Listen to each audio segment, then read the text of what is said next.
What's going on, everybody? Welcome back. Hey, it's been a while. We are so excited to be here. On the show today, we're going to talk about where we've been, where we're going, and also, Dal, we got an email. We got an email. We're stoked about it. I'm Jeremy Miller. I'm Dallas Terrell. And we are the Betterment Bros.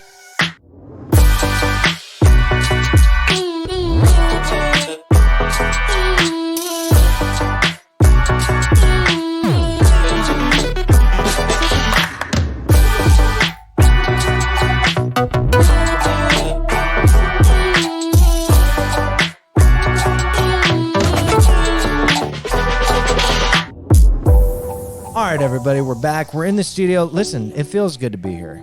We are back. It feels great. Listen, we took a little break, and we told you that we would come back and let you know what's going on. And For season 3. And we're here to do exactly that.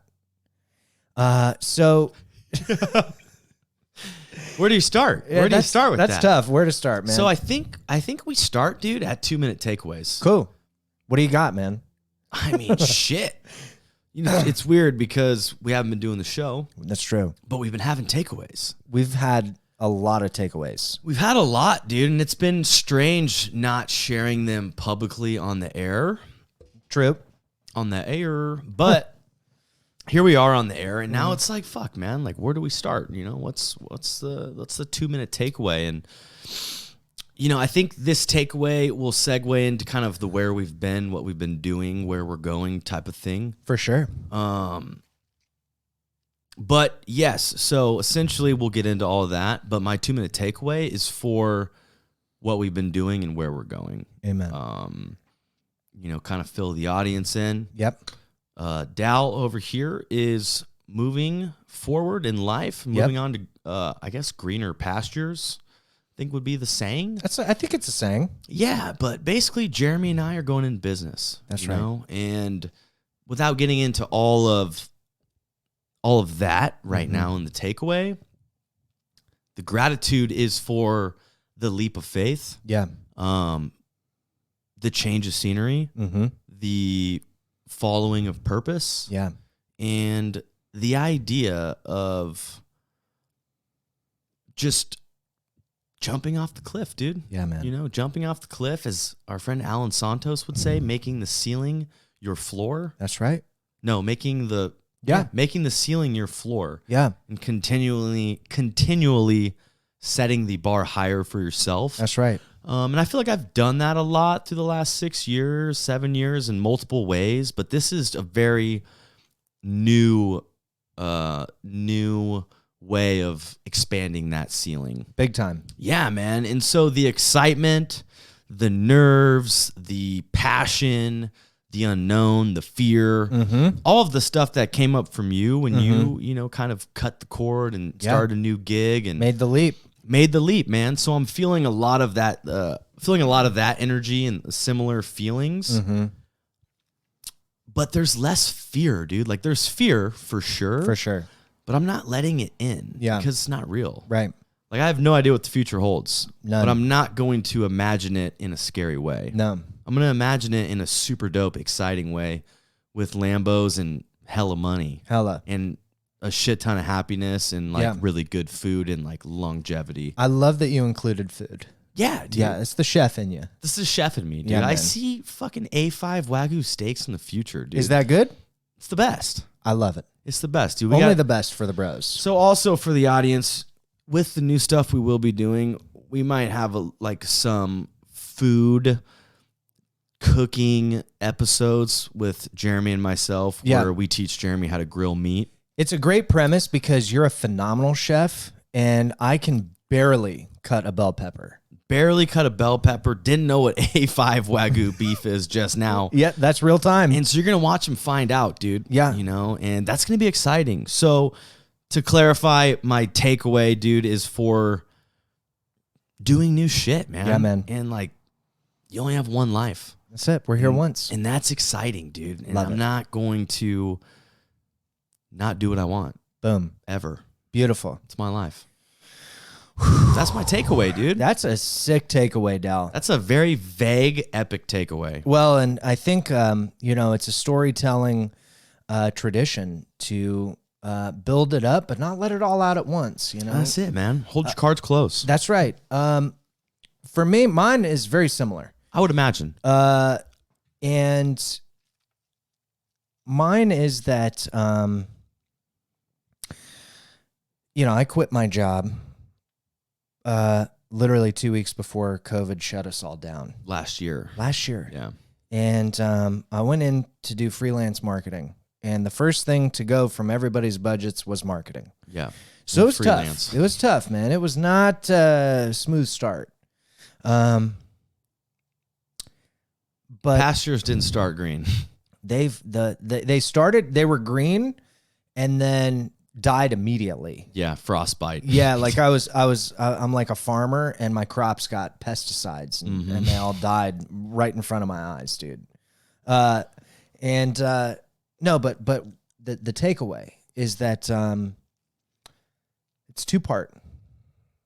In the beginning of COVID, when seemingly everything in my life was going wrong, which it was, my Crohn's flared up. I didn't have health insurance.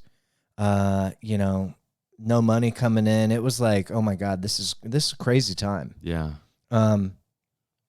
At that time, I learned about ego and learned about the different parts of myself. And in that stillness that we had in the beginning of COVID, right, in the shelter in place, and everybody kind of took a little breather. I knew in that time that even though I made the leap, it wasn't all the way. Mm-hmm. I knew there was something bigger trying to emerge. And I was running outside of my house and, surrounded by redwoods. And I had this crazy idea about this idea. And so the two parts of the takeaway, the first part is that I truly did find a silver lining in probably the second most difficult time of my life, second only to when I was in addiction. Right. And that even in that stillness, like when I truly got still, I accessed like the full potential of my purpose. And there's a lot behind that. There's a lot to learn from that. There was a lot for me to learn, because I'm such a do. Right. We got to go. Nothing was coming to me when I was trying to go. As soon as I stopped, boom, I tapped in. It all came to you, yeah. Yeah. And the second part is that I had the beginning of this crazy fucking idea. Not all the way developed. You had the trailer of it. I had the trailer. I had this idea, and I called you and I said, Dal, dude, I got this fucking idea, man. No, I actually came over Yeah. for the podcast. Yeah. And we did it outside. Yep. And you were like, dude, I got to tell you about this idea. Yeah. And you said, let's go for a walk. Yeah, remember that? Yeah, I remember it like it was yesterday. Yeah, dude. And Last June. yeah, that was June. Yeah, You're a year right. ago. And Not a year ago. almost a year, kind of. And I'm not good with the months, man. You know what I mean? 7 months, almost a year. Yeah, fuck it. But the second part is that you had faith in it, man. And now we're going in on it together. And there's a lot for me personally behind that. The recognition of purpose and being able to share that with someone who holds the same purpose so strongly that even though this thing that we're going to do is totally crazy, it might just work because the two of us are so dialed into the purpose of it. And I'm grateful for that. I am too, dude. Yeah. That's a good takeaway. It's sick. I bet the audience is just like, what the fuck are they talking about? Dude, so let's break it down. Like, did they find out how to like take the carbon out of the atmosphere, dude, for Elon? Yeah. Like, what are they doing? We're winning that $100 million bid he put out. No, dude, Yeah. It's not that cool, but it's almost that cool. It feels as cool to us. Essentially, like, so the audience knows that we're both in recovery, have been for a long time. And the path of recovery is a very interesting one. And it takes us to all kinds of different places. There's ups, downs, highs, lows, all everything in between. And for me, the idea came from the fact that like I worked in marketing and in drug rehab, doing like business development and stuff, and I felt detached from my purpose, which really is to help people. And I felt this pull to support the industry as a whole, not just one program. Right. I want to help all the programs because ultimately that'll help more people get help. And so anyways, over the last several months, we've fleshed out the very beginning of that idea. And what we're going to do is we're going to help programs create better media. Dallas and I are both really good communicators. We got big personalities. If you haven't noticed. If you haven't noticed, I mean, you're here, so you must kind of know. You must know a little bit. A little bit. And we both recognized that our skills would be better used to help people get the help they need. So we're going to run around the entire country supporting programs in capturing better media to illustrate what it is to go to rehab better to people who need to go there. And the whole idea behind this is that we want to flip the script on the narrative through which recovery is told, because the stigma would indicate that recovery is this really tough, often very dark, ominous, gloomy kind of thing, which it is. Active addiction is a very dark thing, but recovery is not. Right. Recovery is this beautiful life waiting on the other side. And that is what we're going to use our unique skills and talents to better showcase. We're going to tell the story in a better way. Yeah. Is that pretty good? It's pretty good. Yeah, no, it's a really little good. Vague still, but a little vague, but that's okay. Like they don't need to know how we're going to do that exactly. Right. We'll get Not into yet. that. Not yet, at least, but that's the idea, is we want to tell the story of recovery better than it's being told. Beautiful. And if we tell it better, people will know exactly what's going on. But then also, we want to tell you where to go. Yeah. Right? Because that's a story that isn't told very well either. No. Where to go? Go here, it's the best. Go there, it's the best. Why is it the best? Yeah. Because we said it's the best. Exactly. And that's not really true. No. They're a car salesman. Yeah. That car's the best because they want you to buy it. They're the ones selling it. But is that really where to get the best help? Right. No one really knows. That's it. Jeremy and I do. Yeah.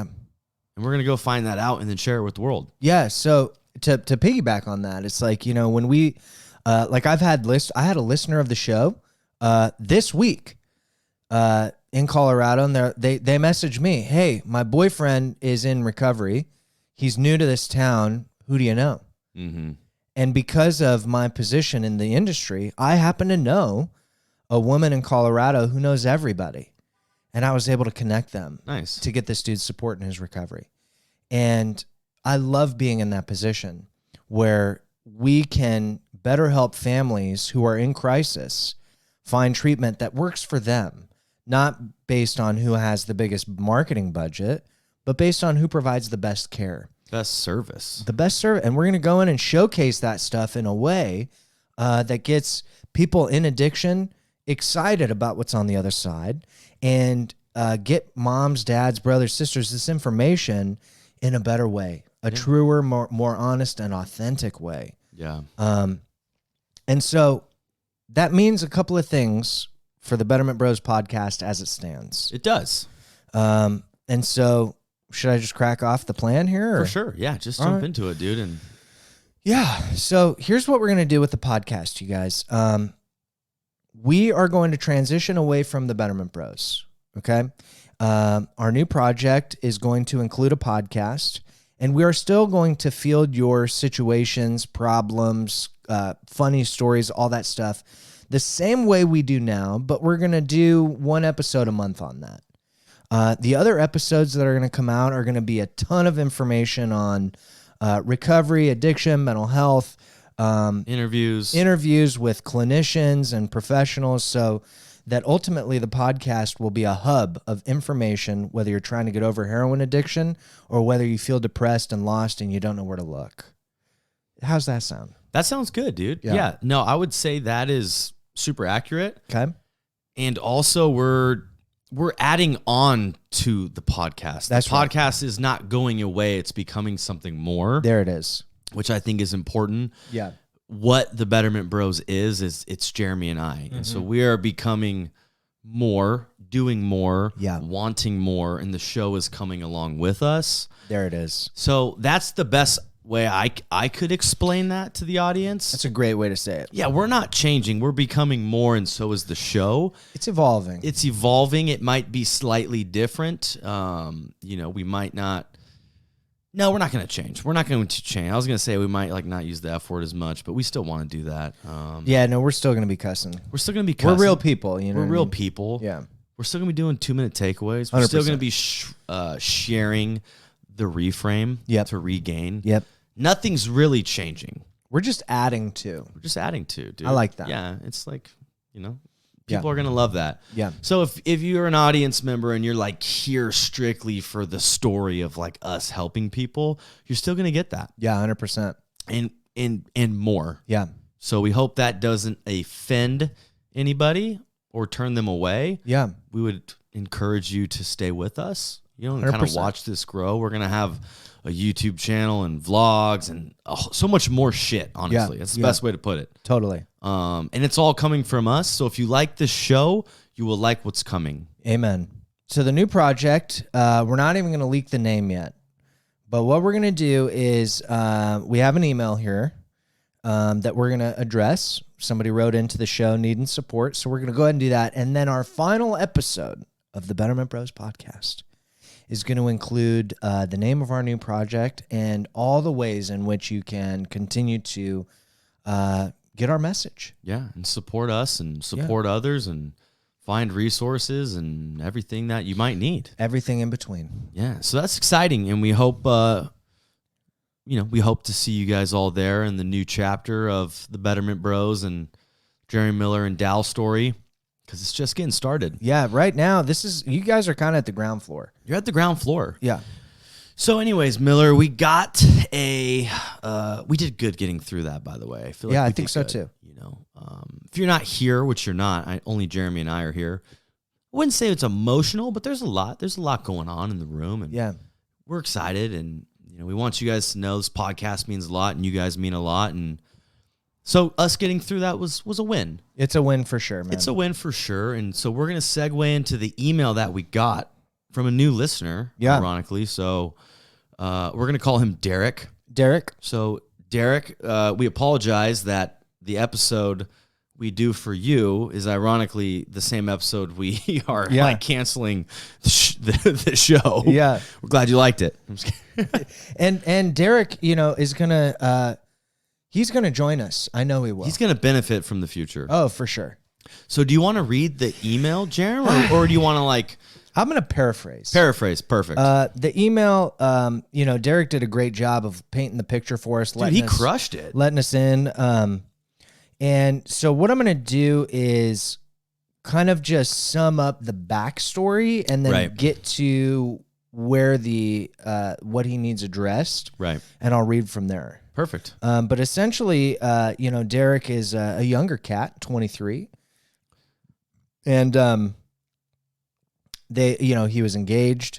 His girlfriend is 23 as well. And they've been longtime friends, 16 years, best friends. Wow. And they've got a baby girl together who's almost 3. And they split up. Recently split up. What do you say, like a month ago they split up, maybe? I think last month, yeah. Okay. So this is fresh, man. It's fresh for Derek. And his work schedule was a big part of the contention there in the relationship, being that his daytime was limited to 5 or 6 hours. So he would leave for work when she was going to sleep. That can be tough. Gotcha. And then when he went to amend that schedule, that didn't really mend the relationship. And she found someone else that she was interested in. And now they're doing the whole co-parenting thing, which is lovely. And very new to both of them. Very new to both. And they're young cats, and they're doing their best. But he's struggling, man. And this is where I'll read what he mentioned. Gotcha. So He says that I know she's moving on, and I'm in the mind state of being ready to move on too. I just don't have faith in myself. I don't feel I'm attractive, loving, or even worth loving. Oof. Damn. Yeah, we'll dig into that. He says fighting self-doubt has been exhausting. Co-parenting's going okay with a few problems here and there. He works a lot, and she holds contention with that. And, they have issues with scheduling sometimes where they don't feel each other compromise on their plans when they come up last minute. Right. Which is the difficulty of co-parenting. I mean, yeah. Especially when they're both wounded from each other. Fresh wounds, Dal. Yeah. He says that he went through almost all our catalog. Way to go, Derek. That's Thank dope. you for doing that, Derek. And the closest thing was Kevin and Lisa. Remember that episode? I do, yeah. They had a tough go, Kevin and Lisa. Yeah, similar though. Young cats. Yep. Tumultuous relationship. Yeah. Yeah. But he wants help with his self-doubt. He felt blindsided by the breakup, and any advice we have on co-parenting. He says he was too young to plan for a family, let alone a broken one, but here I am. What a powerful sentence. Yeah, wow. And let's start with that, actually. Okay, let's do it. I just got to call a spade, man, and just I have contention with the word broken. Longtime listeners know that. I work with TJ Woodward at Conscious Recovery. Dal's very involved with Conscious Recovery, and the idea that any of us are broken is something we like to push back on a little bit. We do. So Derek, let me just start by saying you're not broken. Your family is not broken. Your ex isn't broken, and neither is your daughter. That's very important. Let that land. Fundamentally, none of you are broken. This is an unpleasant situation, difficult beyond belief. No doubt. But as a being, you are not broken. And neither is she or your daughter. And that's important to hold. I want you to really hold that energetically. And that can be a mantra. I'm not broken. Right? And I like to lead with that. Yeah. It's important for what follows. It's important. Yeah, it's important for the rest of this to land. Yeah. Because if he wasn't broken, then what does that mean? Right. If she's not broken, then what does that mean? Exactly. If your daughter's not broken and everything gets to still be okay, how does that feel? What does that look like? Yeah. And I think that's super important too. It's very important. So like we said, Derek, sit with that, hold that energy, hold that space, mm-hmm.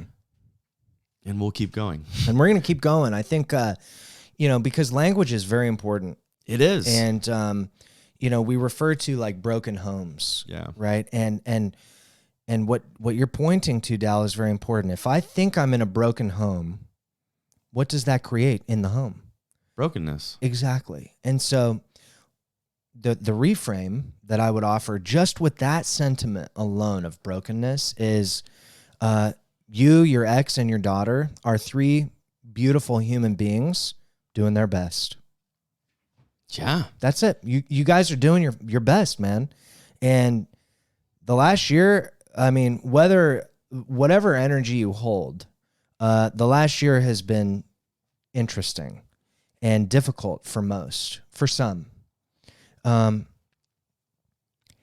a lot going on, man. And you combine that with your youthfulness and having a kid and, being in this position in your lives where you're trying to learn who you are, it's going to be unpleasant at times. But just holding the energy that I'm not broken, that you guys are beautiful beings doing your best, right? And sometimes that shows up in a weird way. But I like to hold that energy because it drops me down into empathy, right? Rather than ego. Right. So if I can empathize with the fact that your ex, she's on this journey where she's trying to learn who she is too. If I can empathize with that, it's a lot easier for me to be with, I went through a breakup not long ago, and it's tough, man. It's tough to break up. Nobody likes it. Yeah. Two bodies parting ways can be the deepest pain. Yeah. Sadness. A lot of sadness it can be. A lot, dude. Yeah. But what I hold is that we're all here one time that we know of, and we all deserve to be happy. We deserve love. We deserve joy. We deserve these things so deeply that I want that for you, Derek, and for her. Right. And for your daughter too. Yeah. And so I think that's important to hold. And it ebbs and flows, man. There's times where, I look at some of my exes and I'm like, fuck, There's times I look at situations and I'm like, damn, I could have done way better.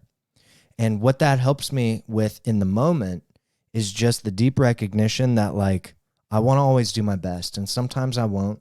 Sometimes I'll inadvertently hurt people or affect people in a way that I don't intend. And if I constantly bring awareness to those things and constantly try and improve, live a life by design, then that will create a life closer to joy than if I allow myself to go fully into ego, fully into the narrative and the story of, my ex left me high and dry and I'm all alone and I'm not good enough. And, like, believe me, dude, I've been there. I go there all the time. And with awareness that I'm going there, with awareness like, oh, wow, I'm just telling stories, I can be empathetic to myself too. And I think that's important, Tal. No, that's super important, dude. Yeah, it's definitely important. And, I think the big thing for Derek too is, like, you know what, man? Like, you reached out for support. Obviously, you're listening to podcasts. Mm-hmm. Obviously, you're trying to navigate through this situation the best that you can. And that's commendable. And navigating a situation like this looks different for everybody. Amen. So I think a big takeaway is that there's pretty much everyone gets it or understands or empathizes with this sort of situation. Mm-hmm. It doesn't make it better. It doesn't make it go away. However, there's a lot of stories to portray of people getting through it, and you're going to be one of them too. Absolutely. So I think now is a good time to simplify and focus on you. Yeah. And what you're feeling, what you're doing, what you want, how you can get you to where you ultimately want to be. Yeah. And there's a lot there. Obviously, you're not here in the room with us. Obviously, we only have one, email from you to work with.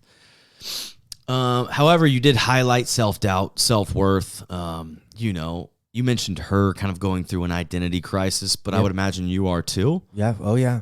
I would imagine the same. I would imagine the same, right? That you're going through an identity crisis, and when you're with someone that long and you have a kid and you're co-parenting, you also become codependent on each other. Yep. Our identities become mutual. Yeah. They come together. Yeah. So now that they're separated, it's a lot of like, who the fuck am I? Yeah. If I'm not her, then who am I? Yeah. If I'm not there, then who am I? Yep. And those are a lot of questions to ask yourself, and I'm sure you have. Yeah. And maybe you're not coming up with any answers that feel good. I don't really know. Yeah. But we could imagine generally what is coming up, and it's a lot of that lack of identity, the self-doubt, the insecurity. Yeah, the shame, the guilt of it didn't work out, and maybe why it's your fault, and all of that, dude. And I don't know how much that serves. Right. I don't know if there's answers to that. I don't know either, but I think that you nailed it, because the question's what's most important. Yeah. Yeah. No, I agree, dude. So what kind of questions should we throw Derek's way, dude? I got a couple. You got a couple? Yeah, I do too. I love what you named with the codependence, because codependent it's kind of one of those terms that gets thrown around so loosely, but oftentimes without really clarity. For sure. And to me, codependency is being reliant on the emotional state of others to secure your own emotional state. Right. So Pia Melody, P-E-A, Melody, the way you spell melody, she's got a book on codependency that I'm obsessed with. And I got it right there, Dal. It's called Facing Codependence. Yeah, I see it clear as day. Yeah. There it is. He's not lying, guys. It's right on my desk. And it's really incredible work. There's a workbook with it. I recommend that you get into that, Derek. And just to kind of break into it a little, you named something important, Dal, that when you're in relationship, your roles and identities become one identity, right? you are Dallas with Mariah, Mhm. right? Like, oh, Mariah's boyfriend, or oh, Dal's girlfriend, right? Like it's just this inadvertent byproduct of being in a relationship that you attach to a role: boyfriend, girlfriend, husband, wife. Hers. Hers. Yeah, that's my wife, right? And ego loves to be possessive of things. And ego loves being attached to roles. So when you detach from a role, like you said, Dal, we're left with, well, then what am I? And that question, who and what am I, is not a question necessarily to answer, but rather to live in, right? So I ask myself that all the time. Part of my morning ritual when I'm running at the beach or drinking my coffee, reading a book, I'll ask myself, who am I here to be today? Sometimes I'm here to just kind of kick back and chill and watch fucking Billions and, eat cheese and pig out, like What a life you live. I describe my day today as beach running, Yeah. cheese eating, watching Billions. That's it. I'm a sucker for enchilada style. And other days I wake up and I say, today I'm here to be someone to positively support people who need it. Right. So that question, who am I here to be, is very powerful. And whatever comes up, approach without judgment, right? So if I say, who am I here to be, or like, what am I supposed to be? And I get my ego running this story of like, dude, you ain't going to be shit. Like, that's okay. I'm aware that that's just ego telling a story, right? It's not real. Our thoughts only have as much power as we give them. But we're not our thoughts. We're who we are is much deeper than thought. And that is a perfect segue to insecurity, right? So Derek mentions like that they were best friends for 16 years. It's a long time. That's a long time, dude. Yeah. And 2/3 of his life. Yeah. That's a long time. And so to be unsure of yourself physically, emotionally, mentally, spiritually is 100% normal. And I would argue that it's actually a really beautiful place to be. Yeah. You're starting with a clean slate here, bro. It's up to you to decide these things. And so, getting back into the dating pool, believe me, I know firsthand, dude, dating is fucking kind of bogus, Dal. Really? Yeah, I mean, it's not bogus. It's just like without... It's strange. It's strange it's with a COVID. Weird evaluation period of time of judging. Yeah, and like meeting people organically, it's a little tougher when you're masked up and you can't be, 6 feet away. Like, For sure. It's a lot harder to have one of those chick flick, like, romantic. cutes. Yeah, like where you're like, I dropped my water. Oh, I dropped my water too. Oh my God, I'm so in love with you. Like, not in COVID, dude. Well, not necessarily. I don't want to limit my own, but what I'm trying to say, Derek, is that I get it. I get it, bro. I get it, dude. I'm with you right now, man. And there are times where I'm positive that if I just had abs or I just had bigger arms, I'd be landing, chicks left and right, and I wouldn't be so lonely. And when I have thoughts like this is what I do. I remind myself that there is a 7-year-old Jeremy inside, my inner child, as they call in the clinical world. And that inner child feels lonely because at some point along the line, I felt like I wasn't enough. I felt like who I am isn't enough. And if I just get better at this, or if I was just smarter, or if I just had the abs or the big arms or, the money in the bank or the cool car, then I would be enough. But Derek, I'm here to tell you, dude, I know this 100% about you. You are enough. 100%. You're absolutely enough. For somebody out there, you're just right. With your ex, there were things that weren't just right. And guess what, dude? That sucks and it hurts, and that's okay.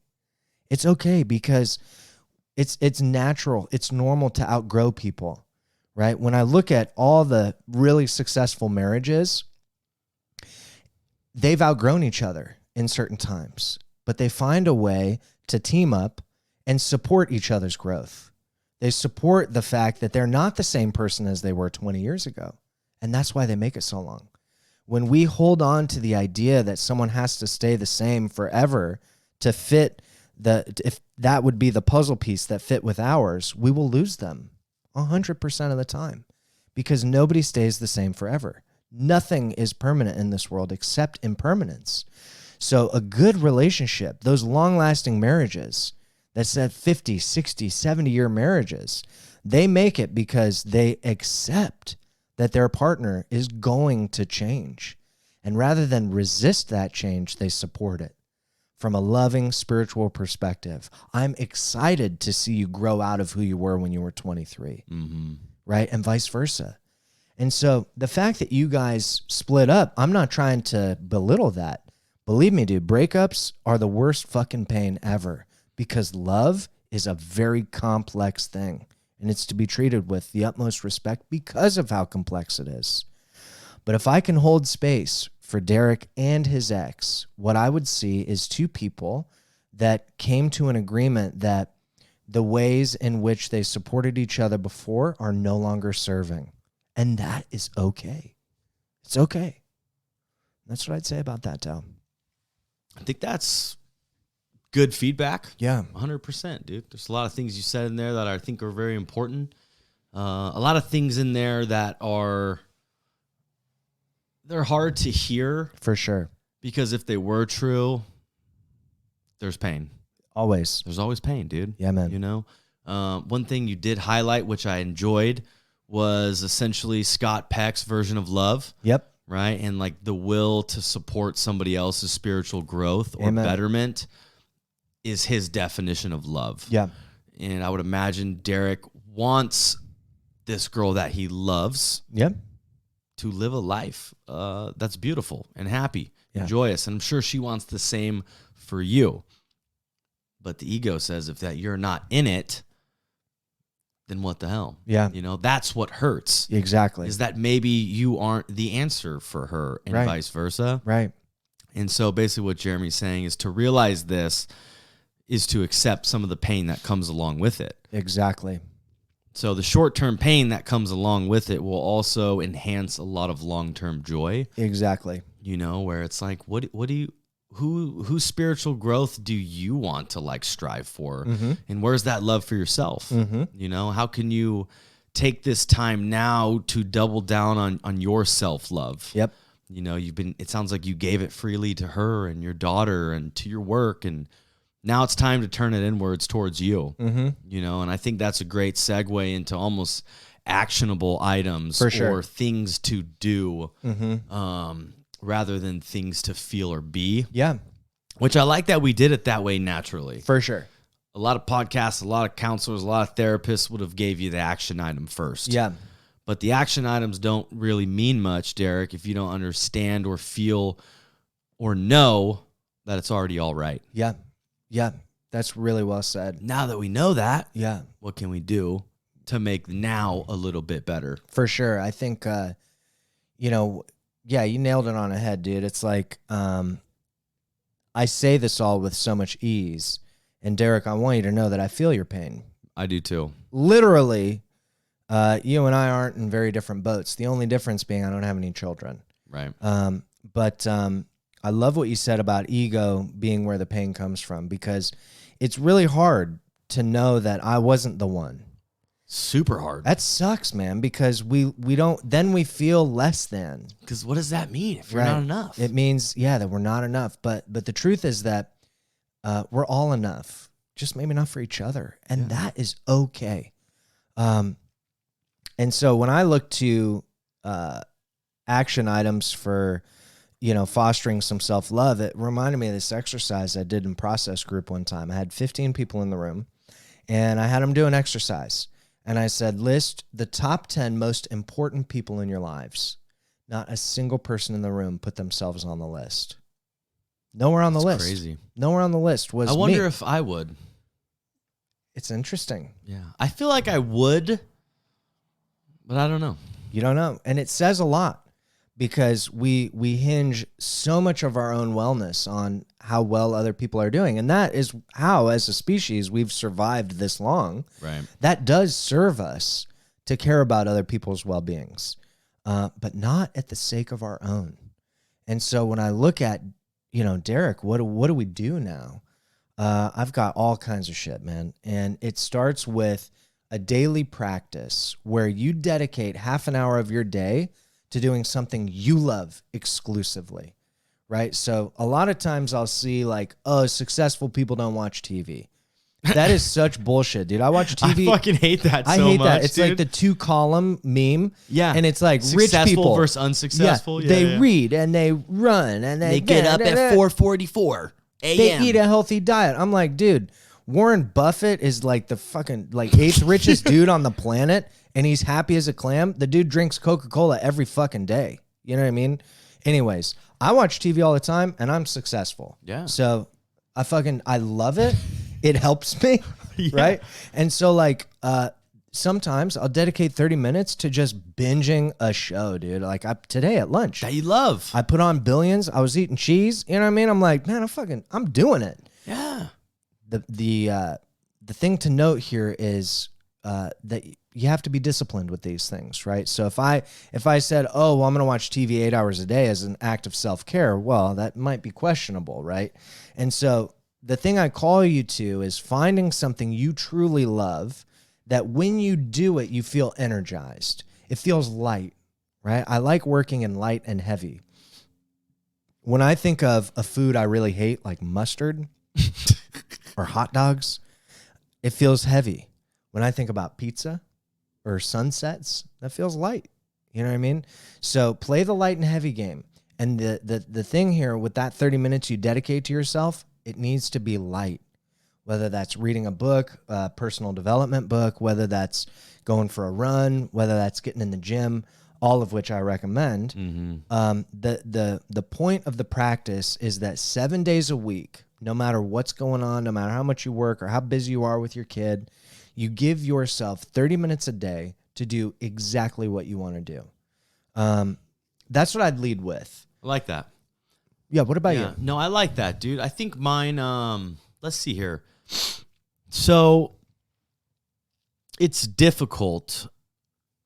It's, okay, what am I trying to say? Let's see here.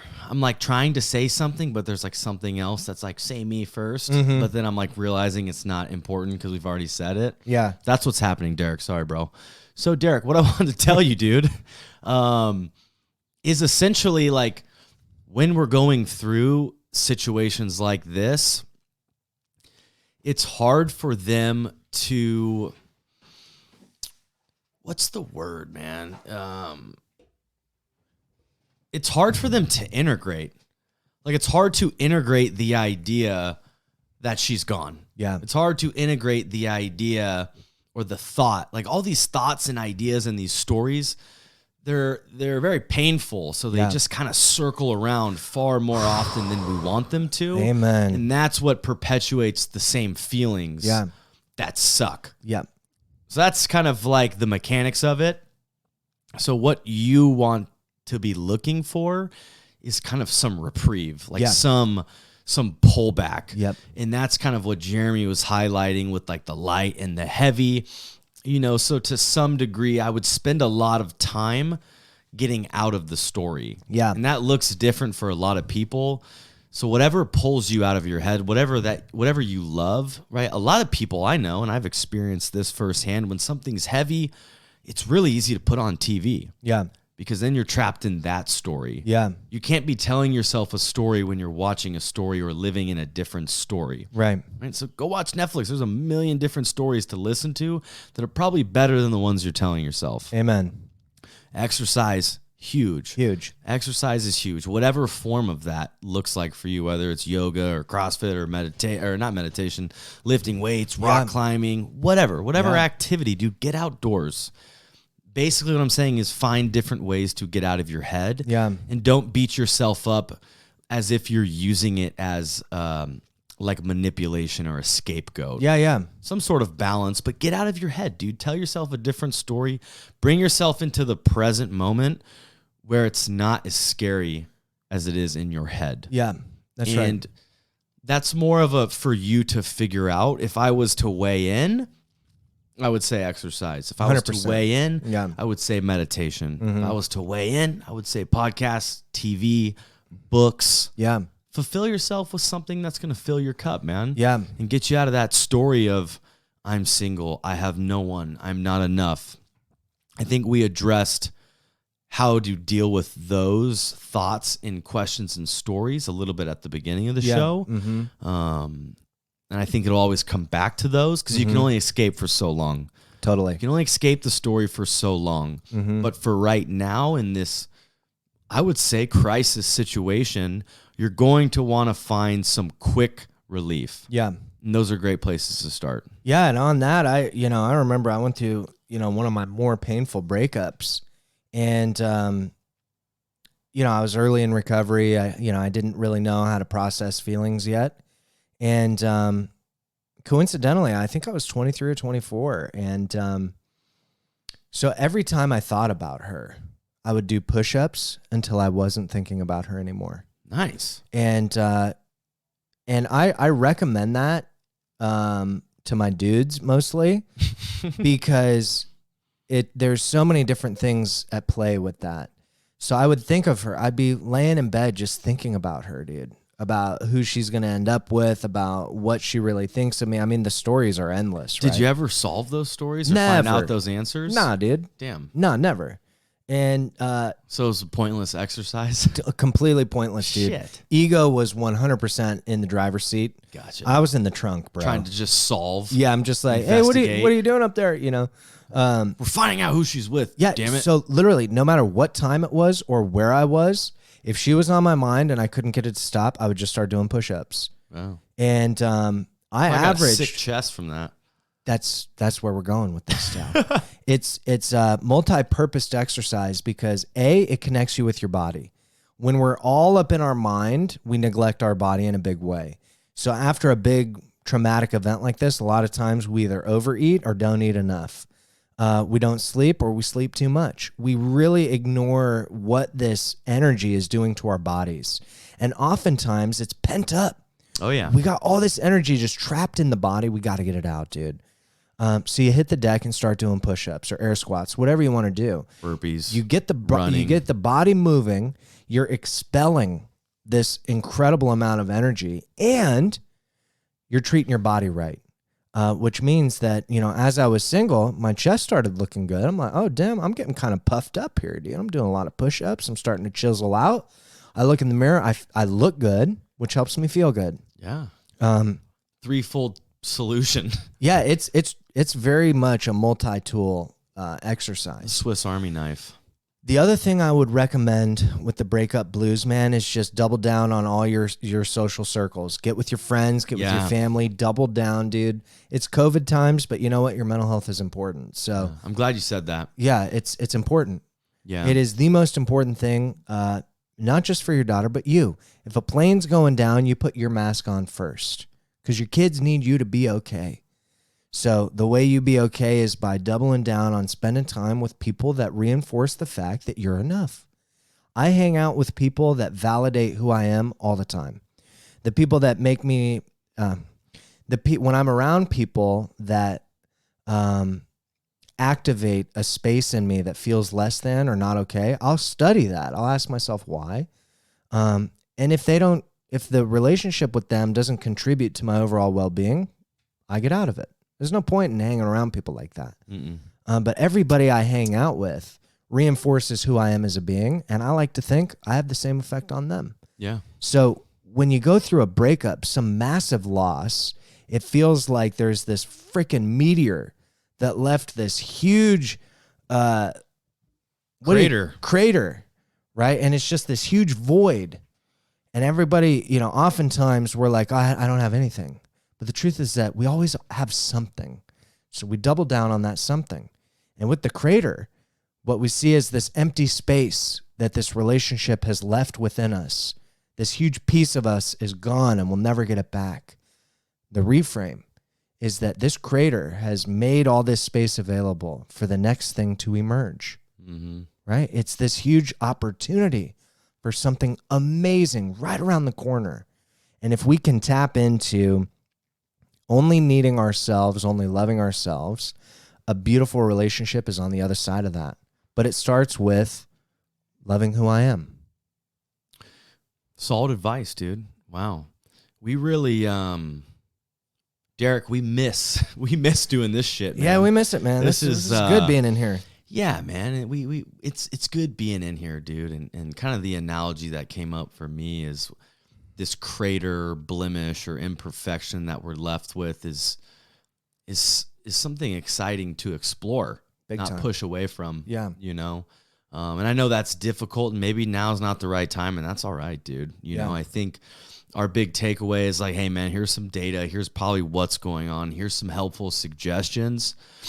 And you get to decide what to do with all those things. That's right. You know, but if I was to double down on anything Jeremy said, it's like, you know, dude, go hang out with your bros. Yeah, man. Go do all the things you probably put aside during this relationship, like most people do. Yeah. I can't do this because I have to do that.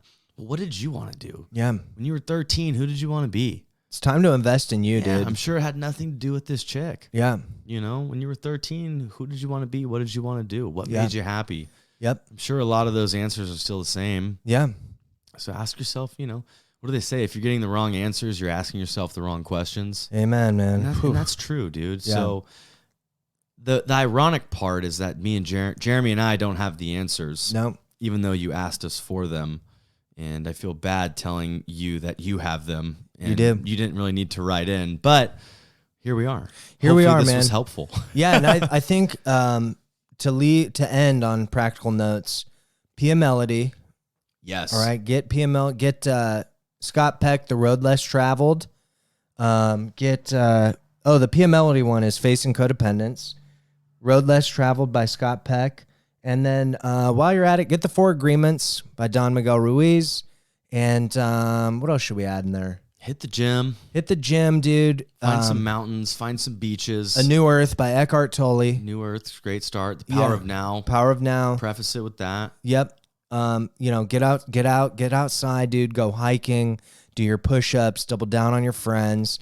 And all the while, hold this very deep truth that cannot be argued. That the way you are as a being enough. You're not broken. Neither is she. Neither is your daughter. It's difficult. It's unpleasant. Dude, it fucking sucks. But I promise you, before you know it, this is going to feel like, man, that was ages ago. Fuck yeah, man. Before you know it, dude. And if you can just keep yourself afloat, invest in yourself like you're Amazon in 1996, then give it a couple years, man, and you'll be rich, right? Compounding interest, dude. That's right. No, that's huge. I think the last thing that I would want to say is like everything you're experiencing is totally okay too. 100%. You know, it's okay to be fucking sad. Yeah, dude. It's okay to regret some decisions that you made. It's okay to feel the way that you're feeling. Like Jeremy said, dude, you are enough. None of this is wrong. No. It's all just what is. Yep. And I would encourage you to keep talking about it. Yeah. Really keep processing it. Run it by some people, dude. Get some feedback. Yeah, Like, good one. hey, I'm feeling this. Did you feel this during that? And they'll be like, fuck yeah, I did. And you're like, all right, cool. So I'm not crazy. Yeah. No, dude, you're not crazy, man. And let it out. Let it out. Don't hold it in and just keep answering it yourself. 'Cause there's not a lot to solve there. Good one, Dal. Fuck, man. That's a good one, dude. So, Derek, we hope that this helps. Let us know. You've got our email. And audience, we hope you've enjoyed this. I definitely have. I have too, man. And we're going to do our final episode, the finale of the Betterment Bros, as you know it. We'll come to you guys with that in a couple of weeks, at which point we will fully let you into what we've got going on and let you know how you can follow us and stay up to date with what we're up to. Dude, well said. Perfect ending there. There it is, you guys. So have a good week, and we'll talk to you soon. I'm Jeremy Miller. I'm Dallas Terrell. Take it easy.